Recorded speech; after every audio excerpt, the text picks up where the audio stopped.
조간 브리핑입니다. 건강보험료 개편 소식 먼저 전해드립니다. 한국경제신문입니다. 보건복지부가 오는 9월부터 자영업자 등 건강보험 지역가입자 859만 가구 중 65%인 561만 가구의 건보료 부담을 낮추기로 했습니다. 이들의 건보료 부담은 월 평균 15만 원에서 11만 4천 원으로 3만 6천 원, 24% 줄어듭니다. 지역 가입자의 재산 공제액이 5천만 원 일괄 공제로 바뀌고 건보료 부과 대상 차량은 현재 배기량 1,600cc 이상 또는 4천만 원 이상에서 4천만 원 이상으로 바뀝니다. 반면 월급의 부수입이 연 2천만 원을 넘는 투잡 직장인의 건보료는 올리기로 했는데요. 직장인 45만 명의 건보료는 월 평균 33만 8천 원에서 38만 9천 원으로 5만 천 원 증가할 것으로 보입니다. 두 번째 기사는 중앙일보입니다. 다가오는 2분기 실적 발표 시즌을 앞두고 기업들의 이익 전망치가 하향 곡선을 그리고 있습니다. FN 가이드에 따르면 코스피 상장 233개 기업의 연간 영업이익 컨센서스 합계가 6월 넷째 주 기준 249조 9,200억 원으로 한 달 전보다 약 1조 9천억 원 줄어들었습니다. 앞으로 더 큰 문제는 2분기 실적 주권을 연 뒤 본격적으로 영업이익 하향 조정이 이어질 수 있다는 점입니다. 기업 실적이 나빠지면 코스피 지수 수준에 대한 평가도 달라질 수밖에 없는데요. 실제로 증권사들은 지수 전망을 하향 조정하고 있습니다. 대부분 200에서 300포인트씩 낮춰잡고 있는데 KB증권은 코스피 지수가 2100선까지도 낮아질 수 있다고 봤습니다. 계속해서 세 번째 기사 조선일보입니다. 올해 상반기 투자 주체별 수익률은 어땠을까요? 기관과 외국인 투자자의 국내 증시 투자 수익률이 개인보다 높았던 것으로 나타났습니다.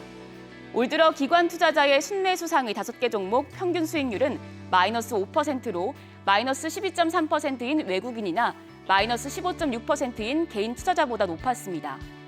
기관은 경기 방어주 성격이 있는 통신주 KT와 배터리 기업인 삼성 SDI에서 수익을 내면서 그나마 수익률 방어에 성공했습니다. 외국인은 현대글로비스에 대한 투자에서만 마이너스 수익률을 피해갔고 주로 금융주에서 손해를 봤습니다. 개인은 삼성전자와 네이버, 카카오 등 순매수 5개 종목 모두 마이너스 수익률을 기록 중입니다. 한편 해외 주식에 투자하는 서학개미의 수익률은 마이너스 32.6%로 동학개미보다 훨씬 낮았는데요.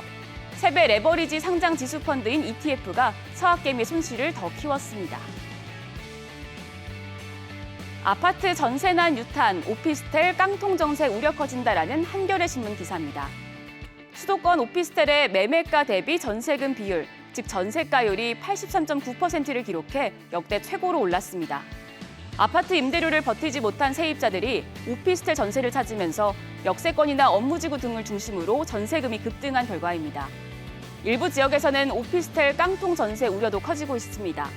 저금리 시기에 전세를 끼고 여러 채를 샀다가 금리가 오르고 오피스텔 매매가가 꺾이면 전세금을 돌려주지 못하는 집주인이 생길 수 있다는 건데요. 아파트에 비해 연식에 따른 감가상각 등이 큰 오피스텔에서는 이런 위험이 특히 크다는 지적이 나오고 있습니다. 오늘 마지막 기사 매일경제신문입니다. 경기 성남시 금토동 일대에 제3판교 테크노밸리가 조성될 전망입니다. 한국반도체산업협회가 수요 조사를 했더니 제3판교에 반도체 복합단지를 조성할 경우 41개 기업이 입주하겠다는 의사를 밝혔다는데요. 이들 41개사는 5년 안에 총 4조 2,359억 원을 투자하고 신규 인력 6,618명을 채용하겠다는 구체적인 계획도 세웠습니다. 정부와 경기도는 기업들과 협의한 내용을 토대로 반도체 종합생태계를 구축하도록 도울 예정인데요. 업계는 이 복합단지가 이르면 2024년께 완공이 가능할 것으로 기대하고 있습니다.